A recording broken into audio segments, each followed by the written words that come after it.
তুমি যেভাবে জোরাজোরি করছো মনে হচ্ছে আমাকে লবণ ছাড়াই খেয়ে ফেলবে। যা, দোকানে গিয়ে 1 প্যাকেট কন্ডম নিয়ে আয়, তোমার জামাই আসার আগে আমার বিড়াল মারা শেষ করি। পাপিয়া আর দেরি না করে শুভকে জড়িয়ে ধরলেন।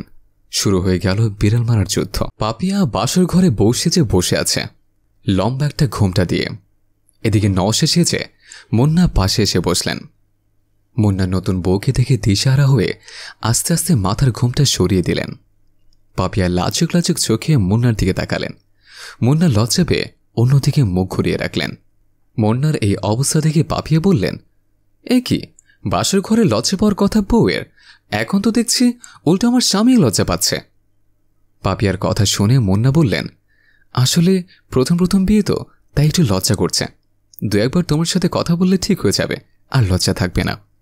মুন্নার কথা শুনে পাপিয়া বললেন, হ্যাঁ তুমি ঠিকই বলেছ, আসো তাহলে আমরা গল্প করি। পাপিয়া মুন্নার হাত ধরতেই মুন্নার শরীর যেন কেঁপে উঠল। নরম হাতের গরম ছোঁয়া মুন্নাকে পাগল করে তুলেছে।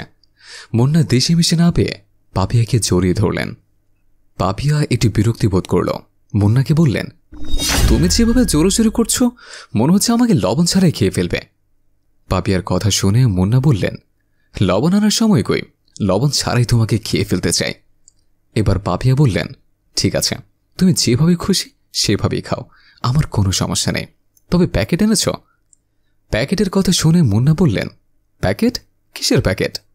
আমি তো তোমার কথা কিছু বুঝতে পারলাম না, বাসর ঘরে প্যাকেট দিয়ে কি করব? পাপিয়ার আর বুঝতে বাকি রইল না। মুন্না একটা বোকা ছেলেকে বিয়ে করেছে পাপিয়া। তাই তো পাপিয়া মুন্নাকে বললেন, আরে বোকা, প্যাকেট চিনিস না, বাসর ঘরে চলে এসেছিস, যা দোকানে গিয়ে 1 প্যাকেট কন্ডম নিয়ে আয়। মুন্না এবার পাপিয়ার কথা ভালোভাবেই বুঝতে পারলেন। তাই তো কোনো কথা না বলে মুন্না দোকানে চলে গেলেন প্যাকেট আনার জন্য। মুন্না বাইরে চলে যাওয়ার পর খাটের নিচ থেকে পাপিয়ে শুভকে টানতে টানতে বের করে খাটের উপর শুয়ে দিলেন। শুভর গায়ের উপর শুয়ে পড়লেন।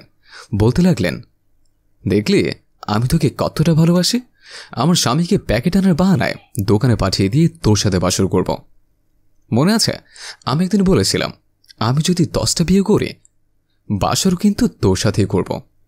আমি আমার কথা রেখেছি। শুভ বললেন, এইভাবে কথা বলে সময় নষ্ট করবা, তোমার জামাই আসার আগে আমার বিড়াল মারা শেষ করি। পাপিয়া আর দেরি না করে শুভকে জড়িয়ে ধরলেন। শুরু হয়ে গেল বিড়াল মারার যুদ্ধ। এইভাবে বেশ কিছুক্ষণ সময় পার হয়ে গেল। পাপিয়া আবারও নতুন বসিয়েছে, বাসর ঘরে বসে আছে। এর মাঝে খুশি মনে মুন্না প্যাকেট নিয়ে পাপিয়ার কাছে এসে পাপিয়াকে ধরতে যাবে। এমন সময় পাপিয়া মুন্নাকে ধাক্কা মেরে বললেন, এত সময় লাগে একটা জিনিস আনতে, এখন ওই পাশে শুয়ে থাকো, এখন আমার মুড নেই, বিড়াল মারো আর চাই মারো, আগামীকাল মেরো। এই কথা বলে পাপিয়া ওখানে শুয়ে পড়ল। মুন্না বোকার মতো বসে বসে ভাবতে লাগলেন, আমি কোন মেয়েকে বিয়ে করলাম, বাসরাতে বিড়াল মারতে পারলাম না, বাকি জীবনে কি আর বিড়াল মারতে পারবো? এভাবে বসে থাকতে থাকতে মুন্নার বাসরাত পেরিয়ে গেল। বন্ধুরা, এটা হতে পারে কারো জীবনের একটা গল্প, দয়া করে ভুল বুঝবেন না। আমাদের এই গল্পটি যদি ভালো লাগে থাকে তাহলে অবশ্যই লাইক, কমেন্ট এবং শেয়ার করবেন। ধন্যবাদ।